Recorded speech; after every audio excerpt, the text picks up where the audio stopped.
principais componentes das teorias, bom, podem ser leis, regras, né, recorrentes que a gente observa, né, mas não existe teorias assim, a despeito de outros componentes, não existem teorias sem conceitos.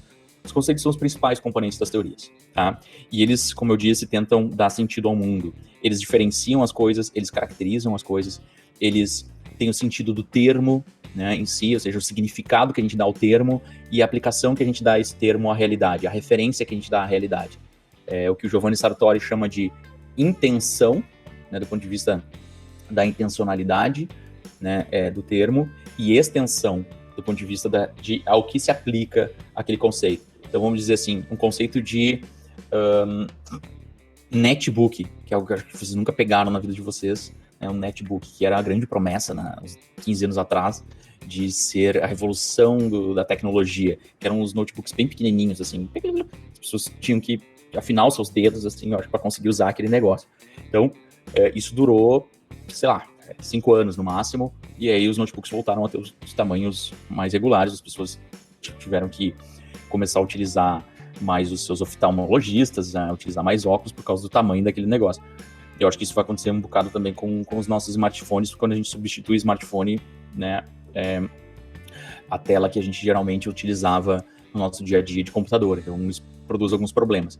Mas aí, por exemplo, o que é um netbook? Qual é a diferença entre o netbook e o notebook? Qual é a diferença entre o MacBook Pro e o MacBook Air? Qual é a diferença entre, sei lá, um cappuccino, um mochaccino, né, e um espresso e um americano e um carioca?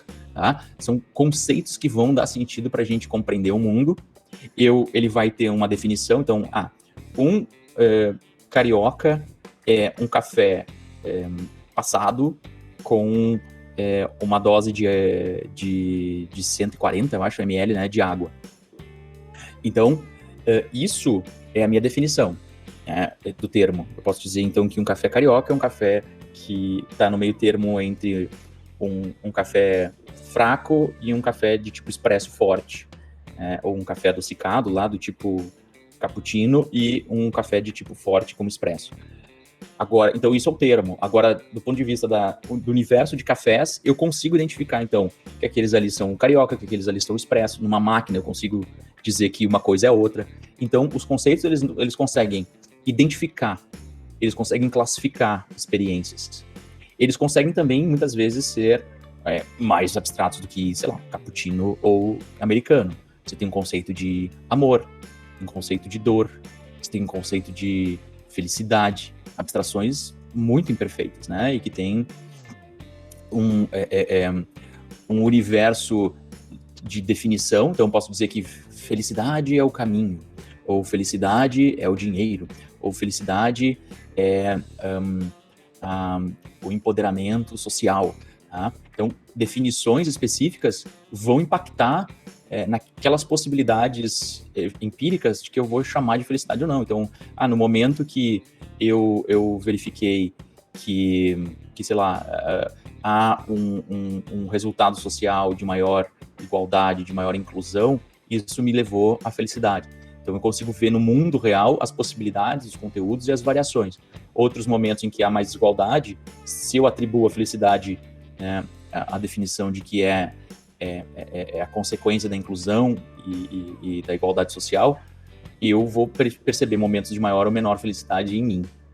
Então, tudo isso vai depender de como a gente vai definir os nossos conceitos, o quão plausível é a definição desses conceitos também pela literatura, né, pelas pessoas e tal, e como que eu consigo observar a variabilidade desses conceitos. Se eu tiver um conceito de poder, do tipo assim, poder é eu saber que eu posso. Saber que eu posso. Isso é poder. Como que eu vou verificar isso no poder de países? Os países que sabem que podem. Como que varia isso? Os países sabem mais que podem, menos que podem. Os conceitos, muitas vezes, eles são tão abstratos que a gente não consegue observar suas variações e, empiricamente, as suas concretizações, suas manifestações. Então, tem que cuidar muito, né? Mesma coisa é o amor. Conceito de amor. Ela me ama, ele me ama. Onde está a nossa definição de amor? A definição de amor é cuidar, né, e querer ver a pessoa feliz. E quando eu fico triste que aquela pessoa não está perto de mim, é um sinal de amor ou um sinal de não amor? São problemas que a gente tem para concretizar alguns conceitos mais abstratos. Portanto, na ciência a gente tem que ter um pouco de cuidado. Não é que a gente não deva lidar com conceitos muito abstratos, mas a gente tem que ter cuidado, porque eles vão nos trazer dificuldades profundas para a gente conseguir operacionalizar. Tipo identidade nacional, identidade coletiva, identidade de gênero. O que é identidade? A nossa identidade é algo intersubjetivo, né? É a gente se sentir parte de algo, né? E diferente de algo também. Mas a identidade de gênero, ela inclui, hoje a gente discute muito, ela inclui classe também, né? Ela inclui problema de raça também, né? Então vai ter definições diferentes se essa identidade está incluindo esses elementos mais interseccionais, sim ou não. Identidade de classe é algo dado, do tipo assim, eu sou trabalhador, né, e tenho renda até tal salário, eu sou da classe tal, ou a identidade de classe é algo que tem que ser percebido. Então pode ser uma pessoa pobre, se ela não se percebe enquanto classe, né, proletária, ela não é da classe. Percebam que as definições são importantes, tá? As definições, elas vão ajudar, muitas vezes elas são hipotéticas, elas podem estar relacionadas com uma realidade que que não existe necessariamente, que está na nossa cabeça, como Deus, por exemplo, é uma realidade que a gente não sabe se existe, é intangível, né, mas ela tem um conceito que define. O conceito, por exemplo, de instituições, né, informais, assim, a gente não consegue pegar o conceito de Estado, né, a gente não consegue pegar o Estado, não consegue ligar para o Estado, não consegue falar, encontra amanhã na universidade, Estado. Não. Né? A gente não consegue atribuir ao Estado algo de material dele exclusivamente, né? Mas sim alguns indicadores, né? Que vão representar o Estado em si. Né? A bandeira representa o Estado, a bandeira não é o Estado em si. Né? O rei, né? Luís XIV, né? Luís XIII, Luís XIV. Luís XIV dizia l'état c'est moi, né? Assim, o Estado é ele. Não, ele representa o Estado não é ele. Né?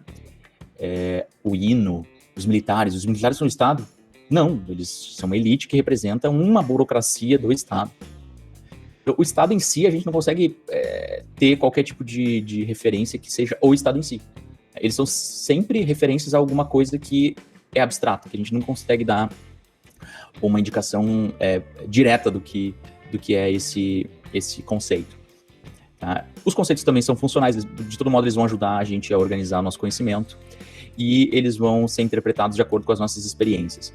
O que é gênero, o que é raça e a relevância desses conceitos vai ser decorrente da nossa experiência, do quanto isso afeta a nossa vida, do quanto isso nos sensibiliza, nos mobiliza. Tá? Os conceitos também eles podem funcionar como sistemas conceituais. Eles se aglutinam muitas vezes, né, em construtos, por exemplo, a ideia de sistema internacional. A ideia de sistema internacional é um bocado de conceitos, ordem internacional, polaridade internacional, relações entre estados, né? Então isso a gente pode chamar de construto, que dá, digamos, um arcabouço para aquela reunião de conceitos, um conjunto maior, dá sentido e, assim, consegue estabelecer relações espaciais, temporais, né, e organizar diferentes conceitos dentro de uma mesma categoria. Então, o ecossistema, né, você tem um conjunto de conceitos ali que vão representar partes de um ecossistema que é um construto. E aí você pode ter um mapa mental, um mapa organizacional para dar conta desses diferentes conceitos. Né? Sociedade é um construto com vários conceitos internos, né? O conceito de profissão, de papéis, de relações, de dinâmicas, de estruturas, de agentes, tudo isso dentro desse construto. E mesmo, então, os conceitos eles podem ser abstraídos para coisas maiores, mais macro, e também diminuídos para coisas mais micro, que são formas de operacionalizar esses conceitos. E aí essas formas a gente vai chamar de variáveis. Eu tenho um conceito de poder, mas para observar a variação desse poder, né, para tentar entender a relação entre poder, sei lá, e guerra. Então, assim, eu tenho uma teoria que eventualmente vai me dizer que enquanto a gente tiver uma potência dominante no sistema internacional que tenha muito poder em relação aos demais, a gente tem menos chance de guerra. E, ao contrário, quando tiver nenhuma potência dominante, ou uma potência dominante com poder muito pouco excedente, a gente tem mais chance de guerra. Né? Então, quando tem uma dominante, muito dominante, menos chance. Quando não tem uma dominante, mais chance de guerra. E aí, eu preciso avaliar essa variação para dizer que poder, né, ou grau de concentração de poder, afeta a recorrência de guerras no sistema internacional. Se eu não observar essa variação, eu nunca vou ter como saber se existe uma relação entre uma coisa e outra. É que nem aquela lógica das equações, né, de E mc ao quadrado. Então, você tem uma relação diretamente proporcional de energia, né, e massa, né, e movimento cinético, né, e a cinética. Agora, se você inverter, né, passar a energia, a massa para o outro lado, né, você tem uma relação inversa entre movimento cinético e a massa. Então, essas relações de inversamente proporcional, diretamente proporcional, diretamente relacional, elas só vão ser compreendidas quando a gente tiver a possibilidade disso variar. Né? Energia varia, massa varia, né? Trabalho varia, né? Renda varia, e em níveis e valores. Esses valores podem ser quantitativos ou qualitativos, depois a gente vai tratar um pouco disso. Né? Mas é justamente por essa capacidade de a gente transformar conceitos em variáveis que a gente consegue ver eventuais relações de conceitos, né, no mundo. Então, se eu estou dizendo que identidades, países com mais desigualdade social, né, são mais propensos a uma política externa que não engajada nas questões ambientais. Então, assim, uma proposta, né, meio absurda que veio na minha cabeça. Então, assim, desigualdade social está relacionada à política externa de engajamento, né, nas questões ambientais. Engajamento no sentido de estar consciente e propondo proativamente, né, estratégias para diminuição, né, de efeitos do clima ou efeitos negativos, né, da mudança climática. Tá? Então, eu posso transformar, para conseguir analisar esses conceitos de desigualdade social e política externa ambiental proativa, eu posso organizar esses conceitos em variáveis. Então, um conceito de desigualdade social, eu vou medir como grau de desequilíbrio na distribuição de renda da população. Então, eu vou tentar analisar com o indicador, o índice Gini, ou o indicador da proporção, né, da população mais rica em relação à população mais pobre. Eu já transformei isso em uma variável. Agora, a variável do engajamento proativo nas questões ambientais, o conceito, eu posso transformar numa variável em grau de apoio a normas ambientais internacionais. Então, tudo que a gente tem de conceitos, a gente consegue, em algum momento, transformar em um fenômeno, em uma leitura mais real, mais aplicável ao mundo empírico, tá, gente? E aí que tá, eu posso ter um conceito de mapa, de cidade, de ruas, e os conceitos, né, eles vão nos ajudar a delimitar uma orientação. Então, eu tenho um conceito de rua de endereço A, endereço B, e ele vai conseguir estabelecer uma orientação, né, que vai variar, no caso das ruas, qualitativamente, quantitativamente, pelo número das casas, e isso vai nos orientar, né, no nosso dia a dia. Na ciência é a mesma coisa. Na ciência a gente precisa organizar um bocado nossa cabeça, né, para lidar com muitos conceitos que estão no nosso dia a dia e outros que vão ser norteadores da nossa própria área de atuação, da nossa área científica. Então, todos esses conceitos fazem parte da nossa cabeça e a relação entre eles é muito importante. Então, um dos elementos básicos, né, da metodologia científica é organizar coisas, organizar conceitos, organizar logicamente a estrutura dos nossos pensamentos. E aí, teorias, ok, a gente já está andando, mas a diferença entre teorias, fatos e leis. Tá? A teoria, ela é algo um pouco mais complexo do que lei, hipótese, variável e explicação.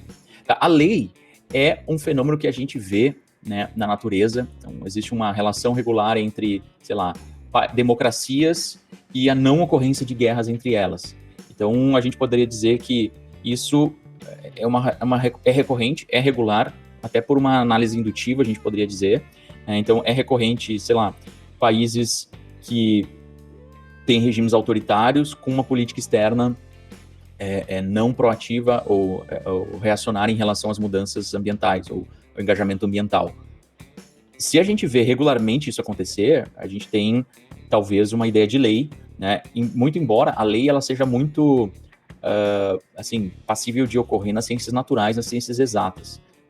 Aqui a gente tem aquelas correlações que eu falei, né, do Brasil vencer ou não vencer a Copa e as nossas eleições, né, e alternância de poder, mas na realidade, assim, não dá para dizer que é uma lei. A gente pode dizer que existe uma correlação entre uma coisa e outra. Existe uma correlação entre países serem democracias e a renda per capita desses países, né? Mas não é necessariamente uma lei. Alguns autores vão dizer que a única lei das relações internacionais é essa da paz democrática. Mas mesmo assim, é uma lei detida num período histórico muito curto e com um conceito de democracia e um conceito de guerra bem particular. Tá? Então, é difícil a gente encontrar leis claras na nossa área. O que a gente vai ter, basicamente, é hipóteses. Então, hipóteses é basicamente uma ideia que a gente tem que é conjecturada justamente para ser testada. Então, a hipótese ela precisa, né, ser testável, falseável na linguagem do Popper, né? Ou seja, ela precisa estar transformada numa proposta de conceitos já passíveis de serem identificados como variáveis, tá? Que podem ser causais ou não causais. Então, eu posso dizer que existe uma associação entre o neoconservadorismo, né, a presença do neoconservadorismo nos partidos políticos, né, de alguns países e a disseminação do coronavírus nesses países, né? Ou uma associação entre governos neoconservadores, né, e a velocidade da transmissão do coronavírus. Então, essa relação é uma relação não causal, não quer dizer que o governo conservador produziu aquilo. Ou eu posso dizer que é causal, eu posso dizer que governos conservadores incentivam ou estimulam ou não desestimulam, né, a proliferação da pandemia.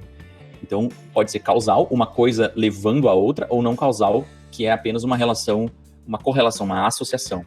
Então, existe uma associação entre,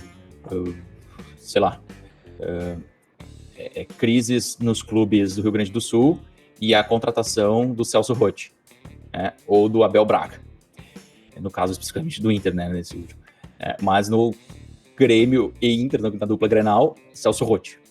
Então, não quer dizer que o Celso Roth causa a crise, nem que a crise causa o Celso Roth vir aqui. Mas existe uma associação entre essas duas coisas. Existe alguma causalidade? Pode-se dizer se a gente colocar outras variáveis. Isso produz incerteza, e o Celso Roth representa alguma certeza, né, de que você vai ter, 3 vitórias, pelo menos, nos 3 primeiros jogos, e aí nunca mais. Então, assim, existe uma explicação por trás disso? Sim, pode ser que exista uma explicação. Mas não necessariamente a minha hipótese está querendo mostrar essa explicação, ela pode estar querendo simplesmente mostrar a correlação entre uma coisa e outra, entre crise nos clubes e contratação de Celso Roth. Tá? Só deixa eu ver aqui a pergunta do Pedro. Professor, então, o principal componente das teorias são os conceitos que se aglutinam em construtos, sistemas conceituais para ressaltar dar sentido para eles. Isso.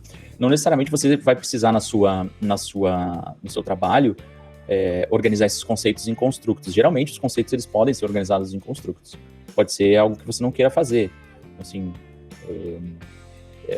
mas é a forma como eles se organizam. Eles sempre vão poder estar submetidos a alguns construtos maiores, né? E a discussões de fundo maiores. Então, essa questão, né, da contratação do técnico, etc., é banal, sim, mas ela está envolta em uma discussão sobre crise de clubes, a estrutura administrativa do futebol. Então, tem um bocado de discussões que nos representam ou nos apresentam esses construtos que estão por trás e são um pano de fundo, digamos, dos conceitos. E os conceitos, eles se concretizam em variáveis. Tá? É um conceito que pode ter diversos valores. Então, é diferente eu dizer poder ou eu dizer grau ou tamanho das capacidades materiais de um Estado. Poder de um Estado é uma coisa, é um conceito. Tá?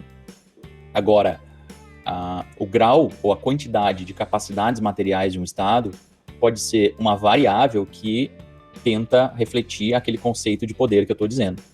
Então, o importante é que as nossas hipóteses tenham conceitos já transformados em variáveis, tá? Conceitos que vão ser passíveis de observação. Quando o conceito se transforma em variável, ele se torna mais observável. Tá? Então, aqui, por exemplo, o conceito de riqueza, né, eu posso transformar ele em o grau de renda, né, ou a renda per capita de uma família ou de uma pessoa. A renda familiar, eu posso dizer que é a soma da renda per capita dos membros da família. Então, eu já transformei isso numa variável, certo? A variável ela vai ter sempre dentro de si a forma como ela varia, o tipo de variação, e o tipo de variável em si, se é qualitativa ou quantitativa. Nas próximas aulas eu vou tratar um pouco mais disso, tá? Mas hoje eu preciso que vocês entendam um pouco da diferença de teoria para todas essas coisas. A explicação é algo que me dá uma noção mais clara, mais descritiva de por que essa hipótese aqui está sendo corroborada ou não. Então, naquela hipótese de que de que a dupla Grenal, do futebol gaúcho, contrata... existe uma relação, perdão, vamos voltar, existe uma relação de associação entre crises na dupla Grenal e a contratação do Celso Roth, do técnico Celso Roth. Eu não estou explicando mais nada em relação a isso, e a hipótese pode ser bem breve assim mesmo, tá? E eu posso corroborar ela vendo estatisticamente se há uma correlação. Então, houve 300 crises e houve 300 contratações do Celso Roth. Nesse caso, é uma indução, é uma probabilidade, não é nem probabilidade, é uma relação absoluta, direta. Mas certamente não será isso. Então, de 300 crises, 200 resultaram ou se associaram à contratação do Celso Roth. A minha explicação vai ser o seguinte: a minha explicação vai tentar dar algum sentido para essa hipótese. Então, a explicação, ela basicamente mostra uma causalidade, né? Ela mostra por que as coisas estão acontecendo. Muitas hipóteses, elas não estão abertas a que haja uma explicação de tipo causal. Então, nessa hipótese aí, é uma correlação. Então, eu posso dizer, não, existe uma associação significativa de, sei lá, 80% nos casos de crise dos clubes, haver a contratação do Celso Roth. Agora, se eu quiser dizer uma causalidade, tipo assim, crises na dupla Grenal causam a contratação de Celso Roth, eu, na explicação, vou ter que deixar isso claro de por que acontece. Então, na explicação, vou ter que dizer que isso aconteceu porque, como eu disse, né, anteriormente, houve uma insegurança, uma ansiedade, o Celso Roth representa a segurança e confiança nos clubes, e é isso que eles procuram em momentos de crise, tá? Ponto. Então, isso já me resolve. A explicação, portanto, ela é uma descrição um pouco mais longa e elaborada de uma hipótese mais abstrata.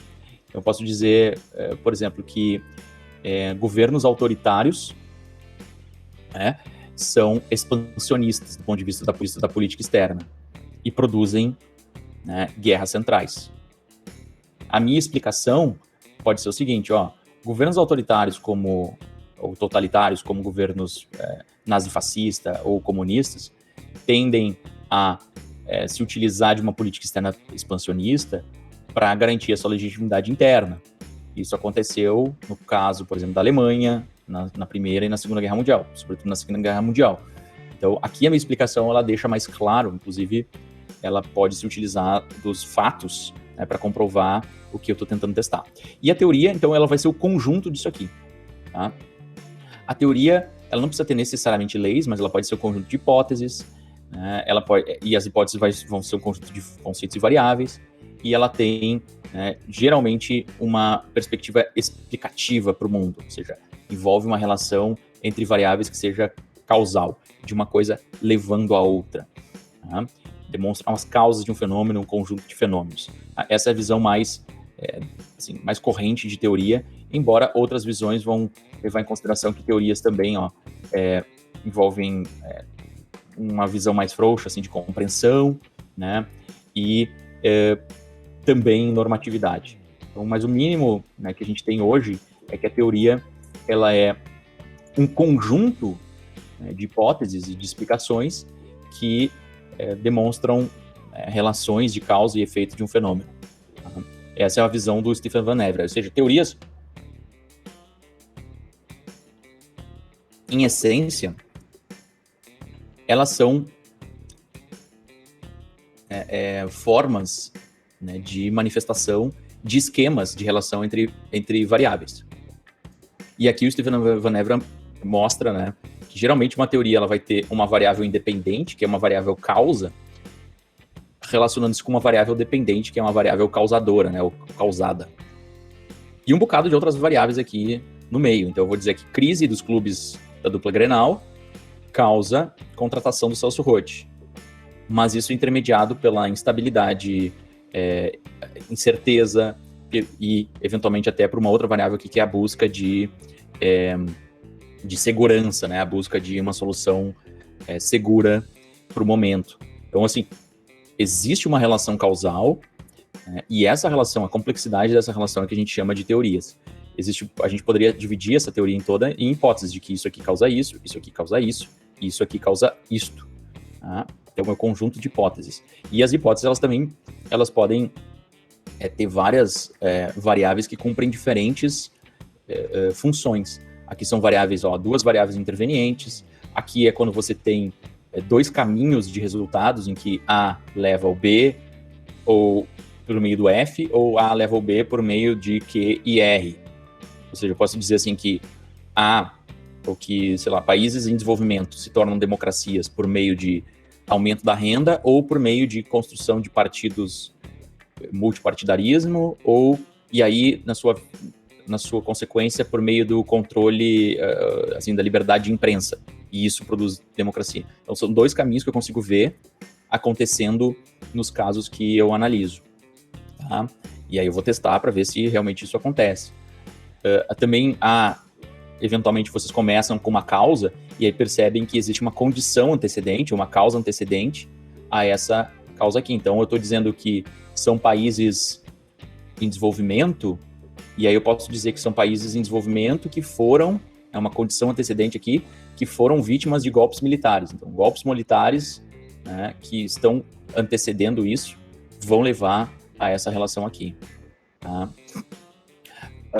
E aí depois a gente vai ver outras formas de organizar, tá, essas diferentes equações aqui, que é o que eu chamo de dispositivo heurístico. Tá? São esquemas, são mapas mentais que a gente pode organizar de uma forma, né, que substitui aquilo que seria a matemática para a economia, que seria a matemática para a estatística, para a economia inclusive, né, e para outras ciências mais aplicadas. Aqui para ciências sociais que estão entre as aplicadas e as sociais gerais, que é como é o caso das relações internacionais, a gente pode usar muito esses esquemas de causalidade para dar conta, substituir equações, por exemplo. Isso pode nos ajudar bastante, tá?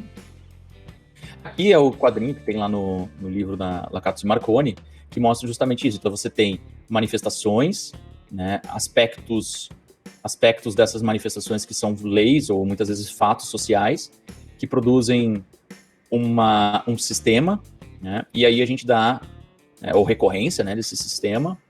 Aqui as regularidades não precisam ser leis necessariamente. A lei é algo muito, muito duro, tá? Mas você tem uma regularidade do tipo aquela que eu falei, né? Sei lá, o Red Bull dá energia, né, para lecionar aulas. Então, assim, existe uma regularidade, isso eu observei em várias manifestações. Não é uma lei necessariamente, né? Daqui a pouco eu me torno imune a essa cafeína ou taurina que existe. Mas eu posso dizer que existe um sistema e eu consigo fazer uma explicação conceitual de que energético produz mais, não sei, adrenalina, energia, seja lá o que for. E isso é uma teoria que vai produzir. Isso, obviamente, não seria uma teoria em si, mas eu teria que ter um pouco mais de conjunto de hipóteses, né, para compor uma teoria de verdade, assim, uma teoria efetiva. Mas ela é uma proto-teoria, uma teoria pequena e que vai melhorar minha compreensão sobre o que me gera energia, né? E algumas consequências a gente vai ter como derivadas. Eu vou ter uma explicação de por que em alguns momentos eu tenho mais ou menos energia, por que em alguns momentos eu tenho um incentivo a consumir mais ou menos energético e tal. Então, isso tudo volta para o mundo real, inclusive afeta as manifestações futuras. Né? O que são teorias boas ou ruins? Então, a teoria boa ou ruim, ela vai de acordo com a nossa visão, né, de utilidade, ter diferentes definições. A minha utilidade pode ser em sentido amplo, então a teoria ela pode possibilitar algum conhecimento sobre o mundo, é aquilo que eu falei, mesmo aquelas teorias mais esdrúxulas sobre o coronavírus, elas nos abrem espaço para a gente ter algum conhecimento, ou pelo menos nos questionar um pouco mais sobre o mundo, e elas podem ter utilidade em sentido estrito, né? E aí elas serem verídicas, elas serem testáveis, e elas estarem de acordo com dados e fatos, elas terem uma verificação empírica. Então, elas precisam ter bons conceitos verificáveis e sobreviver a alguns testes específicos, né? Então, esse é o sentido que essas teorias gerais, em alguns momentos, não conseguem alcançar. E aí as teorias, elas têm alguns aspectos desejáveis, né? Elas precisariam estar claramente estruturadas, elas precisariam ter simplificação, mas também condição de ter poder explicativo, não ser tão simples que não consegue explicar nada, né? Mas também não tão complexa que acabam sendo uma simples descrição do que acontece. Elas precisam ter relevância, criatividade, originalidade, novidade. Elas precisam ser diferentes do que já foi produzido. Então, uma teoria que é igual a uma anterior não tem muito sentido, né? Você pode, é claro, fazer novos testes em relação a uma teoria anterior, mas você precisa, para criar uma teoria nova, uma contribuição para um conjunto teórico maior, né? Você precisa ter algum tipo de inovação, alguma proposta adicional. E as teorias, na realidade, elas não acontecem no vácuo. A gente produz teorias por meio das nossas ambições profissionais, dos nossos conhecimentos, das nossas relações sociais, e isso importa bastante na hora que a gente está produzindo teorias. Teorias também se diferenciam dos fatos, isso está bem no capítulo, né, da Lacazzi Marconi. As teorias orientam os objetivos da ciência, né? Elas oferecem um sistema de conceitos que vão nos ajudar a interpretar os fatos. Elas vão resumir muitas vezes os conhecimentos que a gente tem sobre várias situações, vão abstrair e sintetizar os conhecimentos. Elas preveem fatos, elas vão estar prevendo, então, que se acontecer tal coisa, eu tenho que esperar tal fato aparecer, né? Então, se anoitecer, ou melhor, se for lua crescente hoje, eu tenho que esperar que daqui a 7 dias vai ser, né, uma semana de lua cheia. Então eu estou prevendo já fatos pela regularidade, né? Crio expectativas em relação a essa predição. Indica também lacunas no conhecimento, indica o que a gente sabe e o que a gente não sabe. O que a gente sabe a gente necessita testar e se inserir num esforço científico. Os fatos, por outro lado, eles muitas vezes iniciam as teorias, então a gente vê coisas no mundo, né? As crianças, geralmente, na primeira infância, elas são muito experimentalistas, né? Empiricistas. Elas olham para uma janela e querem saber se aquela cadeira vai passar pela janela. Elas, geralmente, não tiram conclusões apenas pela lógica racional, né? Pelo tamanho, por observação afastada. Elas vão querer colocar a cadeira lá, elas vão bater até ver que não funciona. É que nem aqueles bloquinhos que tem aquelas pecinhas de encaixar. Acho que todos vocês tiveram isso quando eram pequenininhos. Então, a gente consegue ver hoje e saber que o quadrado não vai encaixar, né, no buraquinho do círculo, né? Mas as crianças não, elas têm que botar e ver se encaixa. Não encaixa. Esse experimentalismo é parte da nossa infância, é parte da nossa experiência do mundo, e isso também produz algumas teorias importantes, né? De que eu não tenho que botar o dedo na tomada, porque a tomada dá choque. E muitas vezes a gente não vai ouvir os nossos pais, né? Ou os nossos filhos não vão nos ouvir, porque eles precisam ter a experiência, e é parte do nosso ser, a necessidade dessa experiência para formular, inclusive, teorias. Os fatos também podem rejeitar as teorias, né? Podem redefinir, esclarecer as teorias, clarificar os conceitos contidos nas teorias. Muitas vezes o que a gente tem, né, são, como a gente estava falando antes, muitas teorias, mas sem a capacidade de se orientar pelos fatos e realmente se conectar a fatos coletados de maneira crível, de maneira rigorosa. Então isso está diferenciando bastante o que é a ciência do que é fake news. Então, tal pessoa é comunista e comedora de criancinhas, né? Então, isso parte de uma lei de que comunistas são comedores de criancinha, tá? É uma teoria, né? E essa teoria pode muito, muito bem ser uma teoria de uma ideia esdrúxula que foi criada, mas que não tem, né, uma corroboração nos fatos. Qual é o problema? Não é a ideia em si. A ideia pode surgir, né? E desde que ela não seja ilegal, né, do ponto de vista, assim, hoje a gente discute muito isso, né, a gente começa a debater coisas que antes pareciam tão óbvias, né, que eram direitos garantidos na nossa Constituição, tipo assim, bandido bom é bandido morto, né? Isso é, primeiro, incitação à violência, e segundo, é contraditório com a Constituição e com todas as leis infraconstitucionais no nosso regramento legislativo, né? Então, assim, e quando você vai discutir sobre isso, né, de que isso é ilegal, você defender esse tipo de teoria, as pessoas vão, tá, mas eu tenho o direito de defender isso. Não, você tem o direito de, eventualmente, num momento de constituinte ou de pressionar seus deputados para aprovar pena de morte no Brasil, para alguns casos, mas nem nos casos mais autoritários, regimes autoritários, todo bandido é morto. Você até tem até no níveis de tortura e de escalada de autoritarismo, você tem até regramentos de que não, você vai tirar o dedo, você vai tirar a mão e não matar porque o sujeito roubou uma galinha. E essas coisas têm surgido, por exemplo, no acontecimento da semana passada, né, do homicídio lá no Carrefour, tipo, não, o cara, olha a lata dele, olha a ficha criminal dele, então ele merecia ser morto, tá? Mas merecia ser morto porque bandido bom é bandido morto. Ok, como uma teoria, você pode ter a ideia mais absurda e reacionária que você quiser. Agora, empiricamente, isso é correto? Você realmente parte de um princípio de que isso vai diminuir a criminalidade matando bandidos? Você viu em casos específicos se isso se resolveu? Se a pena de morte para todos os crimes diminui a criminalidade? Essa é uma questão. A outra questão é isso que eu estou falando. É que isso além de ser factualmente muito questionável, é ilegal. Isso já se torna uma incitação à violência. Então, muitas das nossas teorias, elas são ilegais, né? Então, tem que cuidar, porque algumas teorias, elas estão só manifestando o nosso racismo, a nossa intolerância.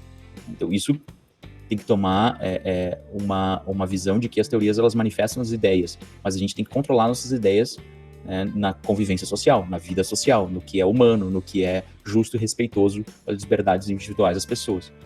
A Sabrina diz que horror. Eu não sei o que foi o horror, mas é uma discussão bem, bem absurda, e esses horrores estão no nosso dia a dia, por incrível que pareça, né? Tá? Quais são os tipos dos comunistas comedores de criancinha? Também, né? Então, assim, aquela pessoa, uma comunista, ela come criancinhas. Mas isso vem de uma tese que assim, comunistas têm gosto, apreço pela carne infantil, né? Humana infantil. Assim, pode ser com uma teoria assim, descritiva, ok, você pode ter essa ideia, mas defender que isso é empiricamente verdade já tá chegando no absurdo mesmo, né? Então, quais são os tipos de pesquisa contra a natureza e qual é a diferença deles, tá? Tipos de pesquisa. Então, contra a natureza, algo que a gente não vê muito, a gente tem muito pesquisas básicas, e essas pesquisas básicas, elas têm muito mais debate teórico, tá? Elas carregam muito uma noção de conceitos. Então, o que é hegemonia nas relações internacionais? O que é ordem internacional? O que é poder? E elas são muito úteis para o avanço na ciência porque elas melhoram a nossa capacidade de conhecer, de pensar conceitos, de abstrair, de dar operacionalidade para os conceitos. E a teoria aplicada, ela é uma teoria que é geralmente dirigida à solução de problemas específicos da sociedade. Então, assim, eu quero fazer uma pesquisa para saber qual é a melhor forma da Universidade Federal de Santa Maria se internacionalizar. Então, eu faço uma pesquisa sobre internacionalização universitária, já tendo em vista uma análise aplicada para essa universidade. Ou eu estou trabalhando para uma empresa, trabalhando numa consultoria e fazendo análise de risco para empresas que querem se instalar no Brasil, grandes empresas. Então, eu vou fazer uma pesquisa aplicada para a área, sei lá, de mineração e ver na mineração de ouro e de platina e de prata quais são, né, os gargalos, quais são as relações e correlações de causa e efeito de crises econômicas ou de estabilidade de mercado, e são pesquisas mais aplicadas. Então, isso tudo está na nossa agenda e vai envolver conceitos, vai envolver hipóteses, vai envolver teste e reteste, vai envolver fatos, né, e tudo mais que a gente está tratando aqui. e o tipo de pesquisa enquanto os objetivos. Então, muitas pesquisas, elas são pesquisas descritivas, então tem um tipo de estudo descritivo, né? Eu tenho um tipo de estudo de aplicação de teorias, né? E aqui já envolvendo teorias. Então, muitos estudos descritivos ou exploratórios, digamos assim, eles são estudos que não necessariamente se relacionam de forma explícita com teorias, eles não querem testar ou aplicar ou mesmo criar teorias. Então, há recorrentemente, principalmente na área da história ou da sociologia mais experimental, uma noção de que não quero tratar de teorias, não vou testar teorias, eu vou simplesmente observar o empírico, descrever e ter alguma fonte exploratória para depois verificar que teoria que poderia ser testada nesse fenômeno. Eu quero descrever a política externa antes, sei lá, de Brunei, né, do Principado de Brunei, porque eu não conheço nada sobre ele, e depois eu vou ver teorias que possam me ajudar a explicar, sei lá, política externa de pequenos estados. Então, a gente pode se relacionar com tipos de estudos que são mais descritivos, mais exploratórios, que não têm teoria, ou estudos mais explicativos. Então, estudos mais explicativos, eles são estudos que têm mais aplicação de teoria, né, teste de teoria, ou mesmo proposição de teoria, ou seja, a gente criar teorias. Eu posso simplesmente me relacionar com a teoria testando o que já existe, ou aplicando o que já existe, confirmando o que já existe, ou propondo novas teorias, melhorando teorias que já existem, com novas contribuições, tá? E eu também posso fazer estudos que combinam tanto a descrição, ou seja, então primeiro eu vou descrever como é que tem sido a política externa do governo Bolsonaro, né?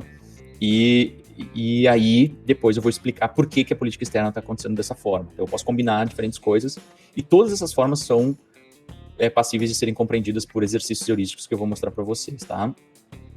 O estudo exploratório, descritivo e normativo, ele se diferencia, né, no grau de conhecimento que a gente já tem sobre o assunto. Então, para eu fazer um estudo explicativo, eu tenho que conhecer bastante o assunto, eu tenho que ter um bocado de estudos anteriores descritivos para poder explicar, porque eu não vou poder ter muito tempo para trazer fontes novas, eu vou só poder operacionalizar as fontes que já foram observadas e tentar dar uma lógica de causa e efeito para os fenômenos. Então, antes para explicar a política externa do governo Dilma, por exemplo, eu já tenho que ter um bocado de literatura que tratou sobre isso, e eu quero saber, então, o que influenciou mais a política externa? Foi a estrutura do Itamaraty, foi a estrutura das elites, foi a crise econômica? Eu tenho que ter um bocado de textos já sobre isso. Então, para isso, eu preciso já ter um conhecimento empírico já vasto. Para a exploração, não. Então, eu vou explorar um pouco de como é que tem sido, né, a dinâmica interna dos diplomatas do Itamaraty durante o ministério do Araújo. Então, eu pegando essa ideia, eu vou começar a explorar, porque não tem muitas fontes, eu vou fazer entrevistas, eu vou ver alguns documentos, para que depois eu consiga ter uma noção mais clara de como descrever esse período e, posteriormente, talvez até explicar.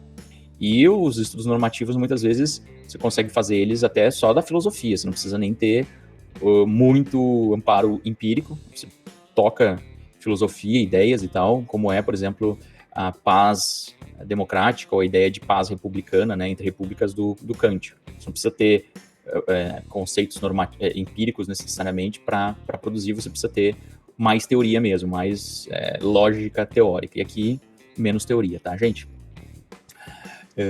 Então, basicamente, isso que eu já tinha falado. E a melhor forma de criar teorias? Bom, não tem uma melhor forma de criar teorias, né? Tem formas mais eficientes hoje que são recomendadas dentro do método hipotético dedutivo. Se a gente for falar do método indutivo, a melhor forma é produzir estatística, e mais análise empírica, até você chegar em teorias derivadas dessas análises empíricas. Do ponto de vista dedutivo, a melhor forma de criar teorias é filosofia, né? Estudar filosofia, ler livros de filosofia, e encarar essa demanda.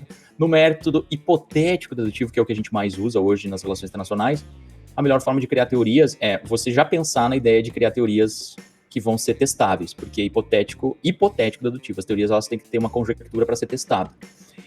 E, para isso, a gente pode tirar teorias das leituras anteriores que a gente tem, né, e também dos insights que a gente vai ter sobre algum fenômeno, tá? Por isso que eu queria que vocês já tivessem uma ideia de propor uma teoria meio que do acaso, de ideias criativas né, que acontecem muitas vezes de maneira aleatória, espontânea. Tá?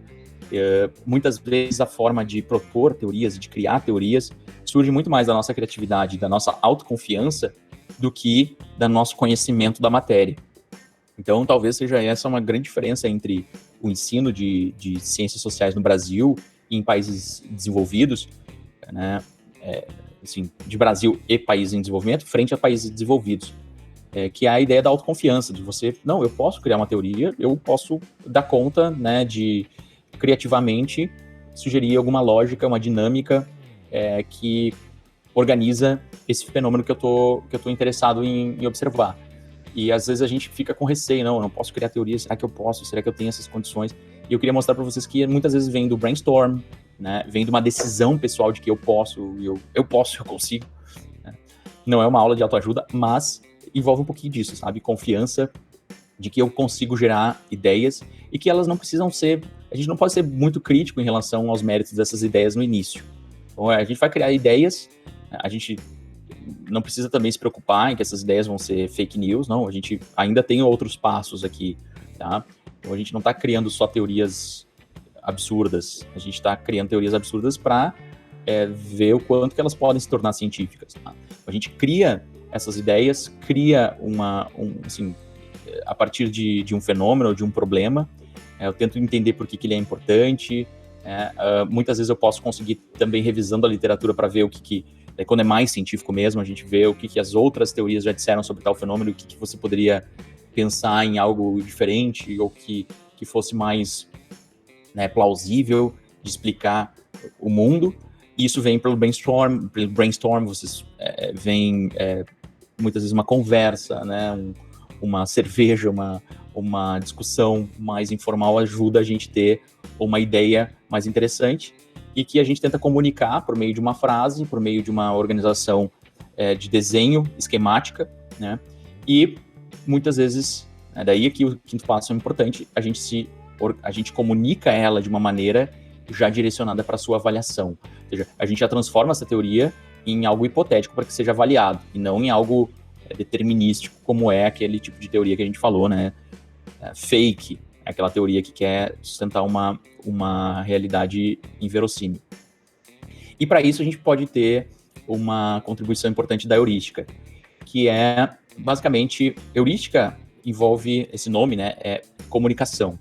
É algo que se relaciona com a arte de inventar, de descobrir, já é como a gente consegue manifestar o conhecimento que muitas vezes a gente tem dificuldades de colocar ele em prática no papel, com frases já organizadas. Então a gente muitas vezes faz esquemas, faz desenhos. Eu utilizo muito heurística para as minhas ideias de pesquisa, para as ideias de hipóteses a serem testadas. Então, e muitas vezes, né, as boas teorias a gente consegue organizar e identificar quando elas são representáveis heuristicamente.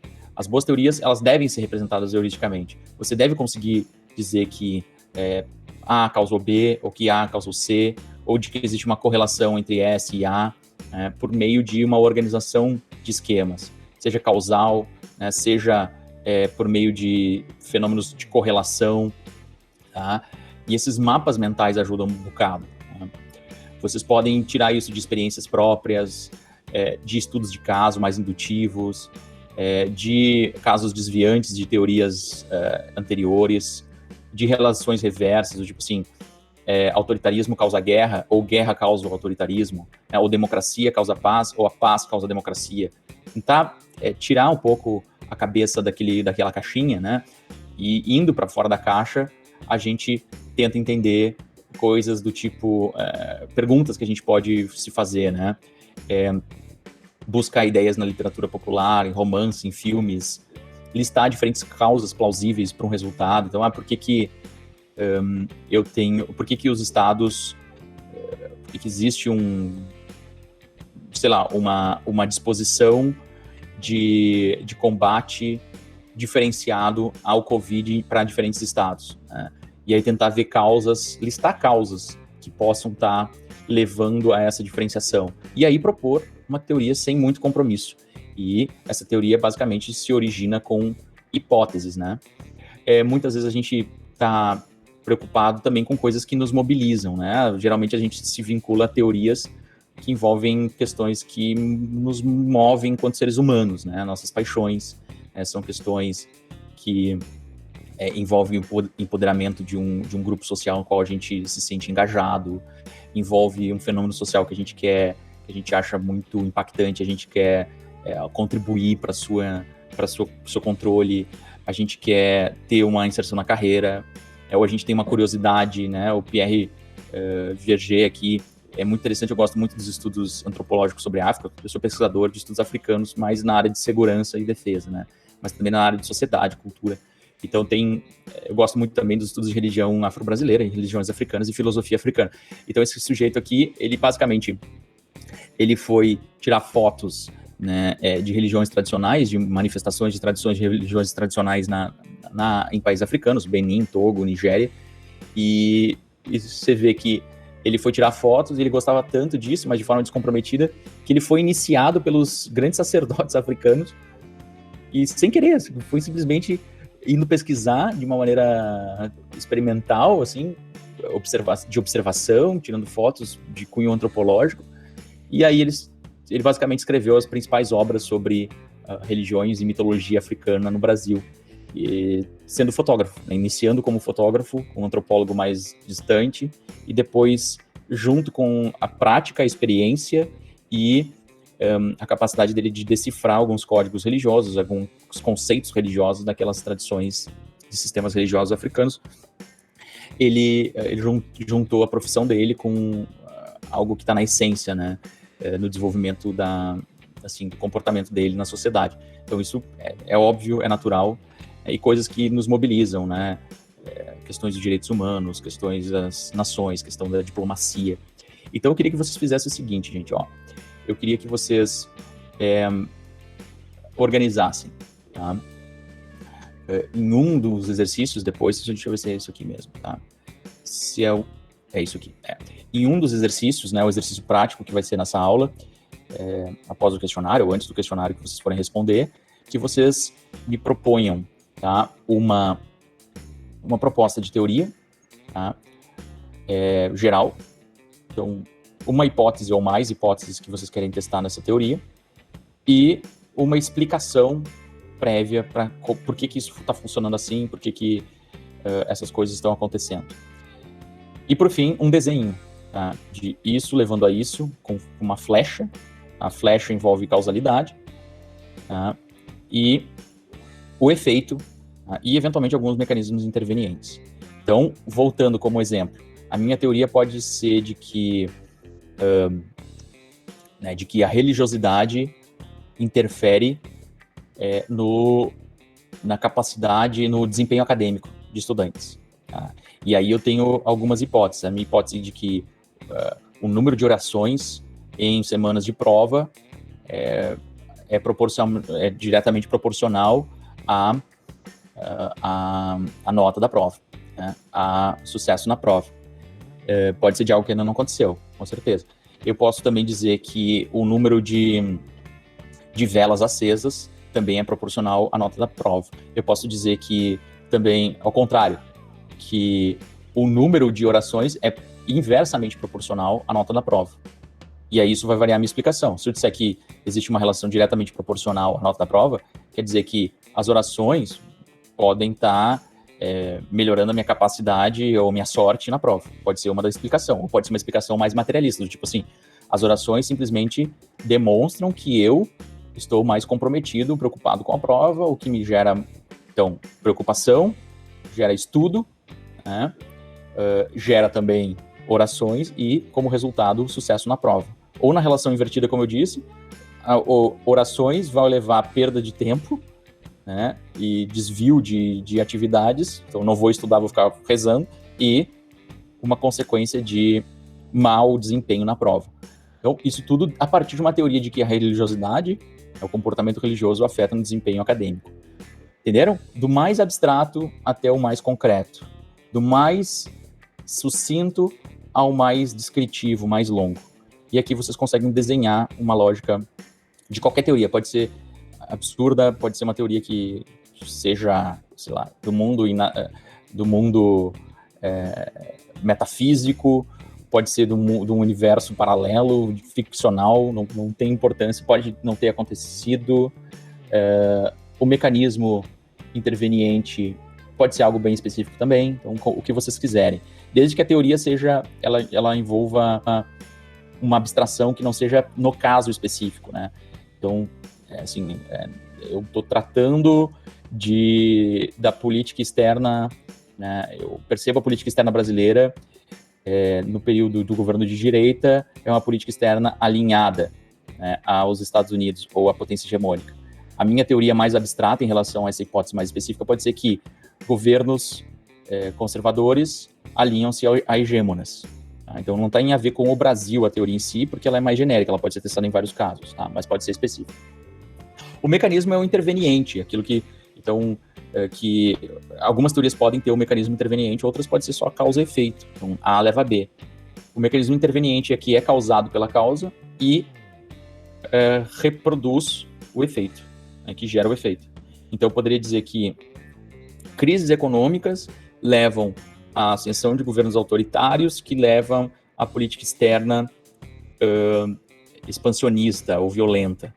Então, aqui é crise econômica, aqui é política externa violenta. E o meu mecanismo interveniente é a ascensão de governos autoritários. Tá? Então, é uma forma. Isso tudo é tentativa, é a primeira vez que vocês vão fazer, mas eu quero que vocês se disponham a fazer. Tenham essa postura de aceitar os seus próprios erros, tenham confiança de que os erros de vocês não são evidência de que vocês não vão conseguir. Eles são uma etapa necessária. Se vocês estão errando, é porque vocês estão aprendendo. Não existe aprendizado sem erro.